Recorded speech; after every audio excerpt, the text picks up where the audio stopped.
1월의 마지막 주일에 하나님이 찾으시는 한 사람의 예배자가 되어서 하나님 앞에 인과 진리로 예배하는 여러분의 삶과 가정과 일터와 기업 위에 하나님의 놀라운 은혜와 복이 충만할 수 있기를 주의 이름으로 축복합니다.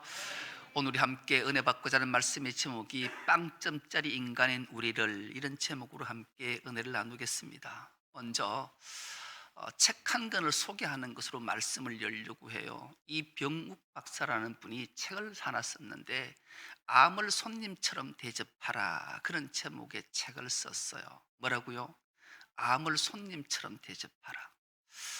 이병욱 박사 하면 이분은 늘 수식어 세 개가 이병욱 박사를 따라다닌다고 그래요. 첫째 하나님, 둘째 암, 셋째 봉사. 이 수식어 세 개가 늘 이분을 따라다닌다 그래요. 이분은 믿음이 출중했고요. 이분이 무려 암 수술을 1000건을 했는데, 놀라는 1000건의 암 수술을 했는데 단 한 건도 재발하지를 않았다 그래요.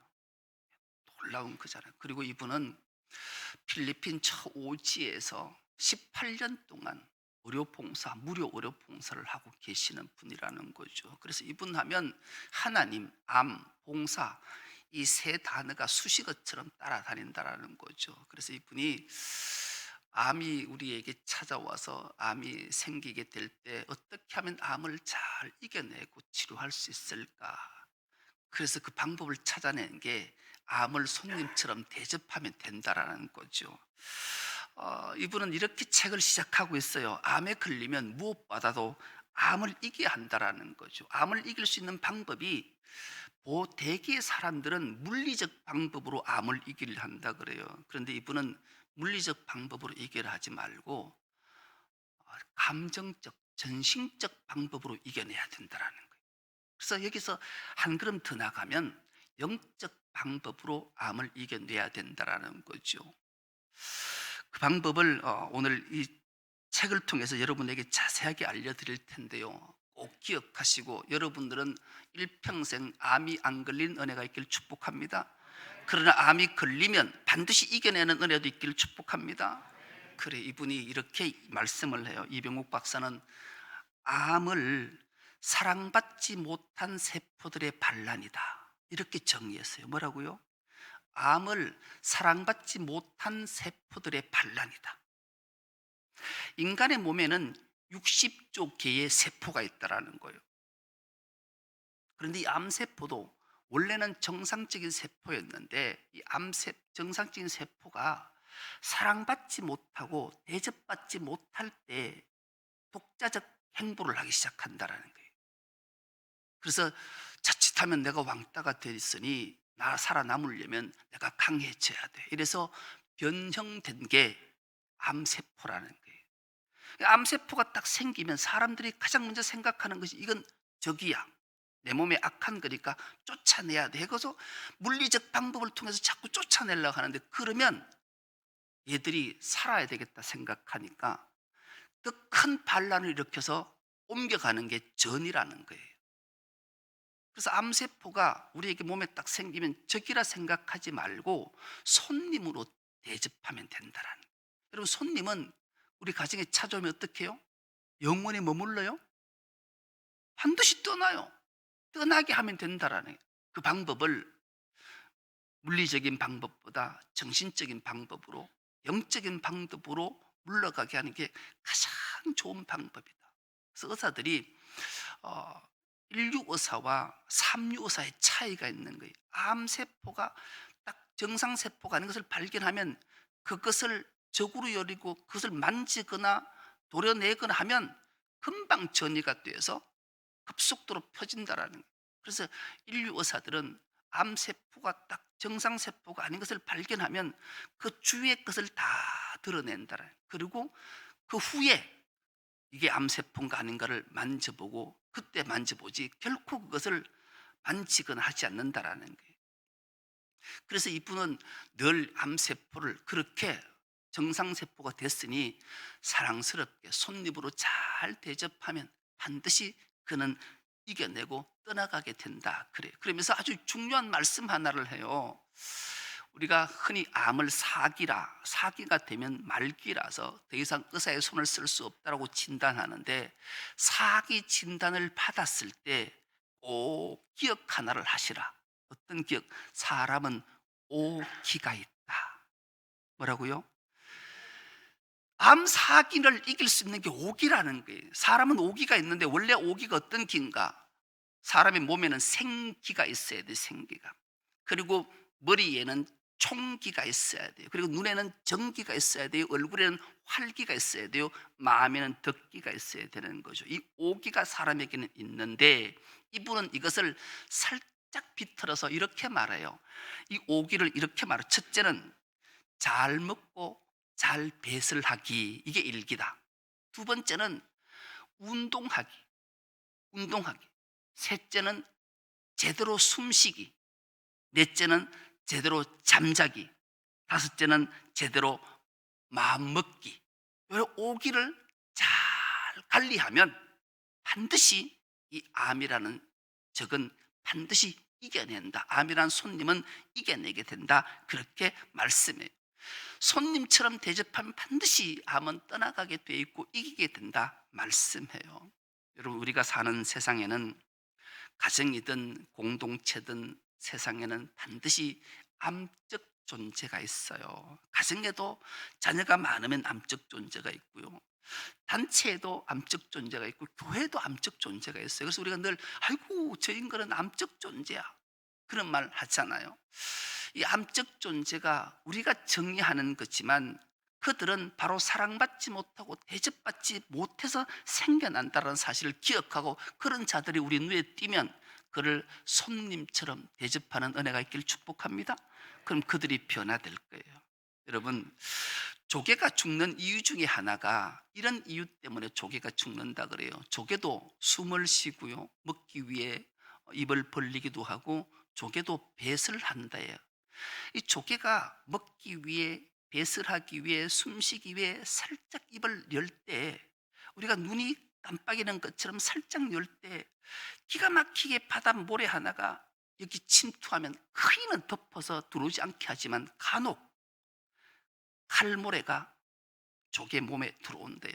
들어온 순간 조개는 이게 적인 줄 알고 내보내기 위해 애를 쓰는데, 그러면 이 칼모래가 안 나가려고 조개 몸을 이리저리 많이 헤집고 다닐 때마다 칼모래니까 상처를 축축 내고 조개 몸을 헤잡는데, 상처가 났으면 염증이 생기고, 염증이 생기면 썩으니 조개가 그렇게 목숨을 다한다 그래요.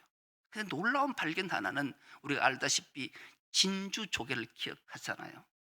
이 진주 조개는 이 칼모래가 자기 몸에 싹 들어오면 이것을 적으로 여기서 쫓아내려 하지 않고 낙하라는 분비물을 배설을 한대요.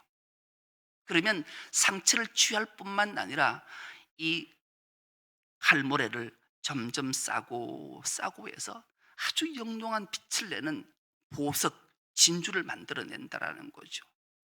그리할 때 자기 자신도 살고 아주 아름답고 보배로운 보석을 만들어낸다라는 거예요. 여러분, 우리 모두가 이런 마음가짐, 이런 정신가짐을 가질 때 우리는 어떤 질병이 우리에게 엄습해도 절망하지 않고 반드시 이겨낼 줄 믿습니다. 오늘 본문이 이렇게 시작해요. 그때에 어떤 일이 있었는가? 예수께서 게네사렛 땅에 이르렀을 때, 이 게네사렛이라는 말은 10개의 동산, 이런 이름의 뜻을 가진 거예요. 10개의 동산이 있는 게네사렛은 갈릴리 북쪽에 가버나움 바로 밑에 한 동네 땅이 게네사렛이라 이름해요. 이 게네사렛 땅 예수께 도착을 하자 그 마을 사람 모두들이 예수신 줄 알았어요.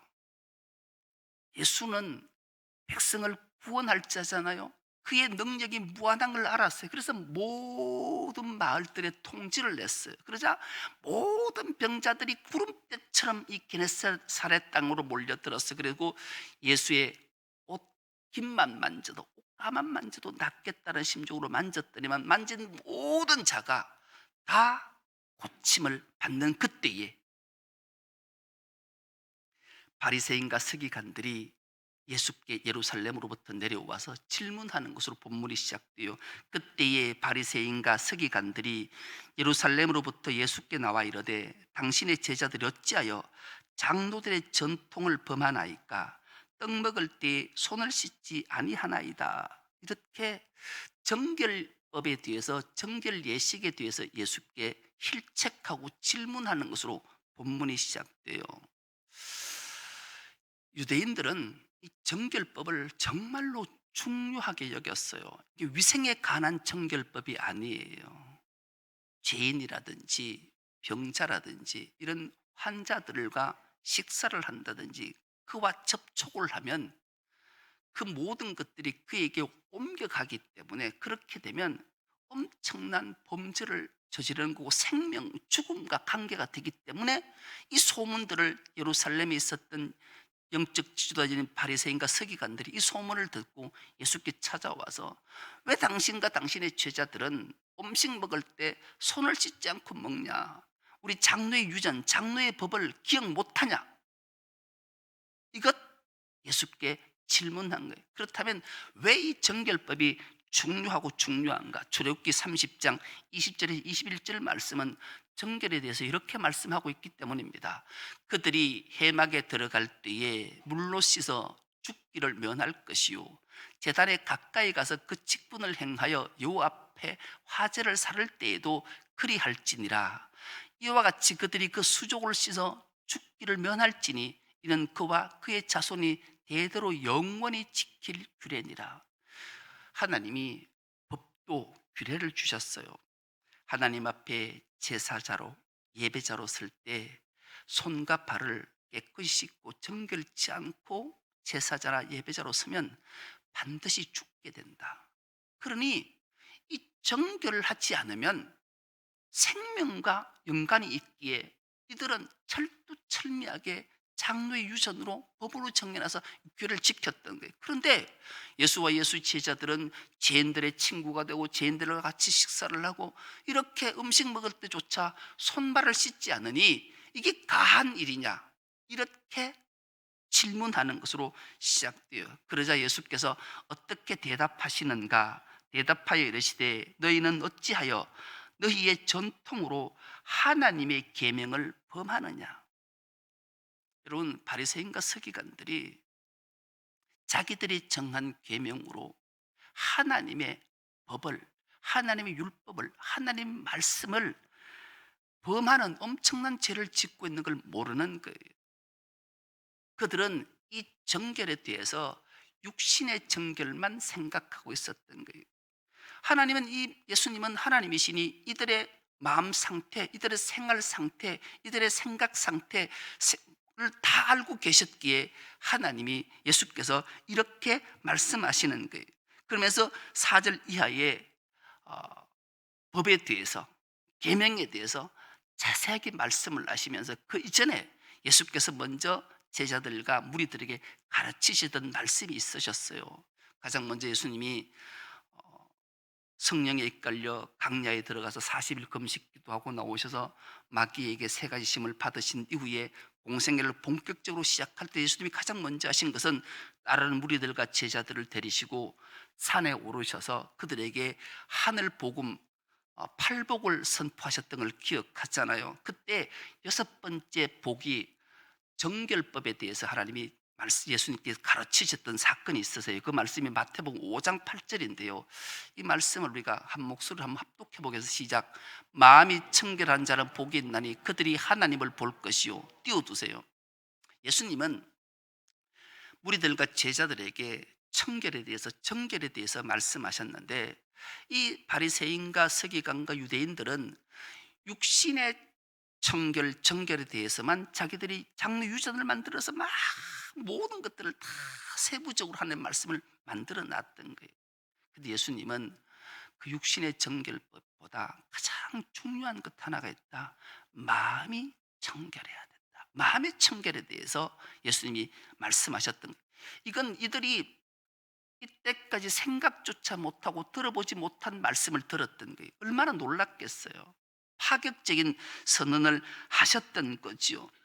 유대인들은 육신의 청결을 행하고 살았는데 그래서 장로의 전통 유전을 세웠는데 예수께서는 이 말씀을 해석을 기가 막히게 마음의 청결로 이끌어 왔으니 이들과 대치될 수밖에 없는 안타까운 일들이 생겨나고 말았던 거죠. 그래서 너희들이 행한 것이 어떤 건지 아냐 하면서 오늘 4절 이하에 이렇게 말씀합니다. 하나님이 이러셨으되 내 부모를 공경하라 하시고 또 아버지나 어머니를 비방하는 자는 반드시 죽임을 당하리라 하셨거늘 너희는 이르되 누구든지 아버지에게나 어머니에게 말하기를 내가 드려 유익하게 할 것이 하나님께 드림이 되었다고 하기만 하면 그 부모를 공경할 것이 없다 하여 너희의 전통으로 하나님의 말씀을 폐하는도다.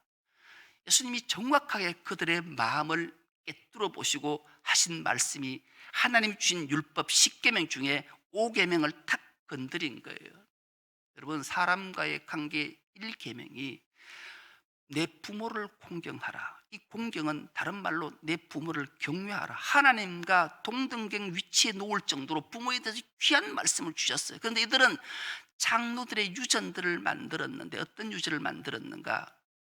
그들이 가장 귀하게 쓰는 단어 하나, 누구도 이 말 한마디만 하면 대꾸 하나 없이 돌아서는 단어 하나, 하나님께 드림이 되었다. 고로반 하면 끝나는 거예요. 예를 들면 그런 거예요. 부모가 자식을 금이야 오기야 길러서 한 가정을 일구게 만들어줬어요. 그 자녀가 행복하게 잘 살고 부유하게 살아요. 이 자식을 키우다 보니까 부모는 일생 자기에 있는 모든 걸 다 내어주는 거예요. 그리고 나머지 가지고 있던 것조차 어떤 일로 인해서 그것을 다 탕진하게 되어서 먹고 살 일이 없어요. 그러면 어떻게 해야 돼요? 가장 가까운 자식에게 갈 수밖에 없잖아요. 그래서 부모가 자식을 찾아갔어요. 그 당시에는 뭐 금고나 은행이 없었으니 늘 자기 금고에 돈을, 재물을 비축해 놓은 거죠. 아버지 어머니가 그 자식의 집을 방문해서 보니까 개인 금고에 돈이 이만큼씩 쌓여 있는 게 보였어요. 그래서 아버지는 말도 못하고 헛기침만 하고 있고, 어머니가 아들아 며느라 우리가 사실 이렇게 힘들게 됐는데 얼마만큼의 금전을 도움을 주든지 좀 빌려줬으면 좋겠다. 그래 얘기하면 며느리가 아들의 눈짓을 주면 아들이 뭐라고 말하는가?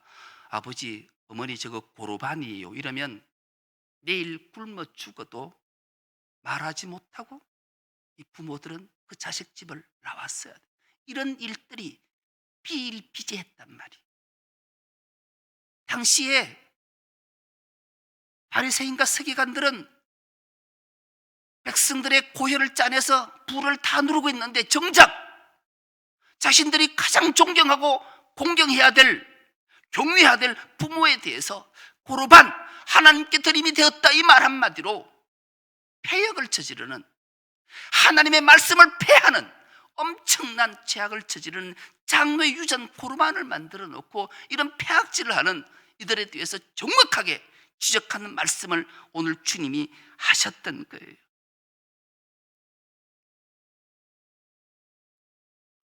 그러시면서 예수께서 이어서 7절과 9절까지 말씀을 이렇게 말씀하셔요. 외식하는 자들아, 이사야가 너희에게 간에 잘 예언하였도다. 일렀으되 이 백성이 입술로 나를 공경하되 마음은 내게서 멀도다. 사람의 계명으로 교훈을 삼아 가르치니 나를 헛되이 경배하는도다 하였느니라 말씀하시는 거예요. 정확하게 너희들이 가장 존경하는 선지 중 하나를 꼽아볼까? 이사야가 뭐라고 말씀하지 않냐? 이사야가 29장 13절로 이렇게 말씀하셨던 것을 그대로 인용해서 그들에게 말씀하시는 게, 주께서 이르시되 이 백성이 입으로는 나를 가까이 하여 입술로는 나를 공경하나 그들의 마음은 내게서 멀리 떠났나니 그들이 나를 경외함은 사람의 계명으로 가르침을 받았을 뿐이니라. 하나님의 말씀의 계명으로 가르침을 받은 것이 아니라 사람의 계명, 이 바리새인과 서기관들이 자기들의 장로 유전을 만들어서 그것으로 가르치는 것으로 하나님 말씀을 폐하는 이런 폐악질하는 것을 예수님이 지적하신 것이, 오늘날 또 교회에 이런 일들이 얼마나 많은지 몰라. 교회법이라는 것을 자기 스스로 만들어냈고 교회 전통이라는 이름하에 이런 것들로 사람의 가르침으로 하나님의 말씀을 폐하는 일들이 얼마나 많은지, 공동의회에 선거하는 것부터 시작해서 성경에는 전혀 등장하지 않는 그런 일들을 교회에 다 동원해서 사람이 만드는 계명으로 하나님의 법을 폐하는 일들이 자리 잡아서 그 말을 할 때마다 이루어지지 않는 안타까운 일들이 오늘날도 얼마나 많이 있는지 몰라요. 입으로는 주여 주여 하는데 자기들이 만든 전통으로, 간습으로, 습관으로 하나님 말씀을 폐하는 일들이 비일비재한 오늘 이 시대를 향해 주님이 말씀하시는 거예요. 우리에게 주님이 말씀하시는 그 음성들을 반드시 들어봐야 돼요. 그러면서 주님이 뭐라고 말씀하시는가? 10절과 11절입니다. 무리를 불러 이르시되 듣고 깨달으라. 입으로 들어가는 것이 사람을 더럽게 하는 것이 아니라 입에서 나오는 그것이 사람을 더럽게 하는 것이니라 말씀하십니다. 왜 우리가 입으로 들어가는 것이 더럽지 않고 입으로 나오는 것이 더러운가? 이것에 대해서 예레미야 선지자는 정확하게 일깨워 주신 말씀을 주신 것이 있어요. 예레미야 17장 9절에서 11절 말씀을 우리가 한 목소리로 한번 합독해 보겠습니다. 시작.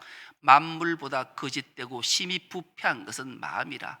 누가 능히 이를 알리오마는 나 여호와는 심장을 살피며 폐부를 시험하고 각각 그의 행위와 그의 행실대로 보응하나니 불의로 치부하는 자는 자고새가 낳지 아니한 알을 품음 같아서 그의 중년에 그것이 떠나겠고 마침내 어리석은 자가 되리라. 아멘.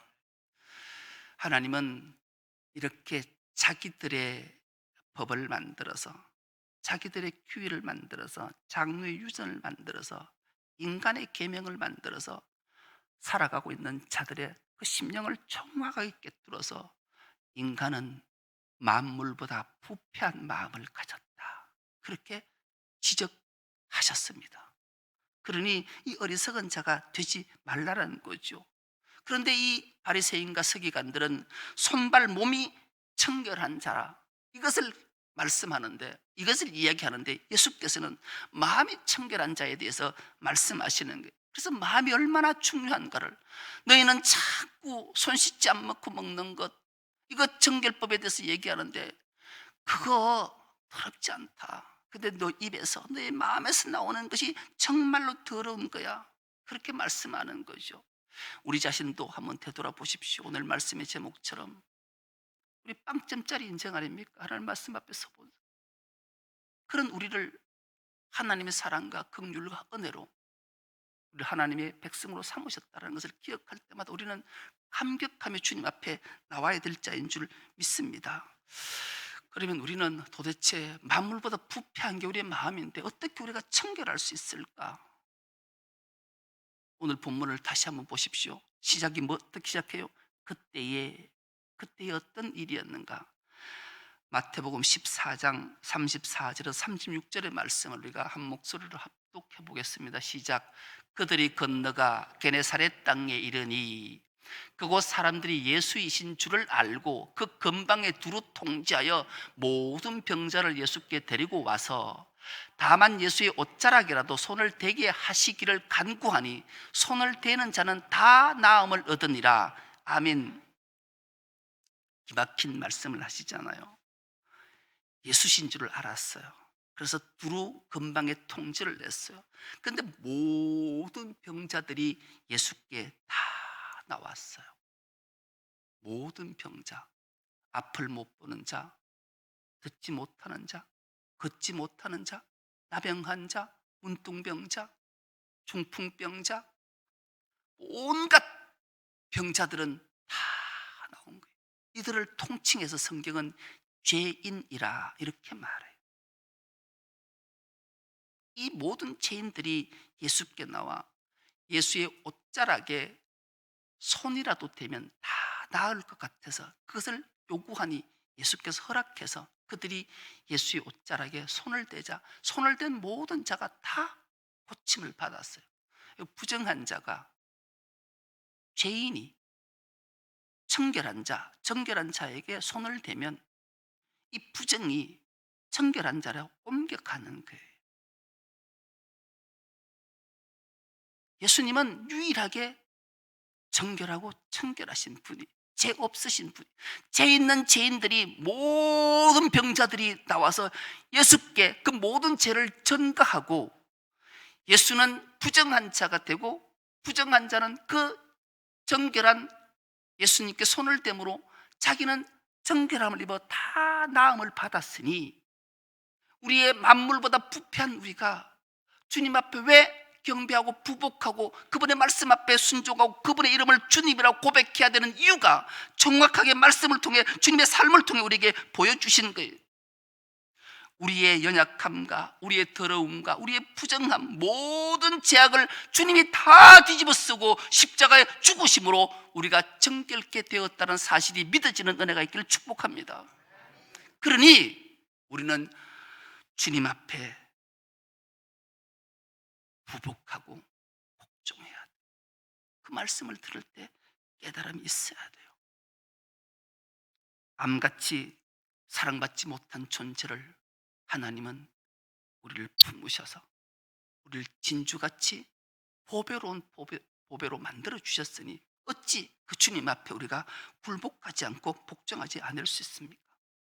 주님의 보혈이 우리의 모든 죄를 다 덮고 우리를 보배로 만들어 주셨기에 우리 날마다 주의 성호를 찬미하고 감격하며 주님 말씀 앞에 순종으로 나가 하나님의 크신 영광을 다 드러내는 우리 모두가 될 수 있기를 간절히 기도합니다. 하나님 감사합니다. 빵점짜리 인간인 우리를 사랑해 주시고 무한한 은혜를 베푸시고 우리에게 긍휼을 베푸셔서 우리의 모든 죄악들을 맑게 씻기시고 보배로운 자로 삼아주셔서 하늘 백성 삼아주시니 감사합니다. 날마다 이 감격을, 이 은혜를 깨닫고 주님 앞에 복종하는 삶을 살아내므로 하나님께 크신 영광을 올려드리는 우리 모두가 되게 하여 주옵소서. 감사드리오며 예수님의 이름으로 기도드리옵나이다.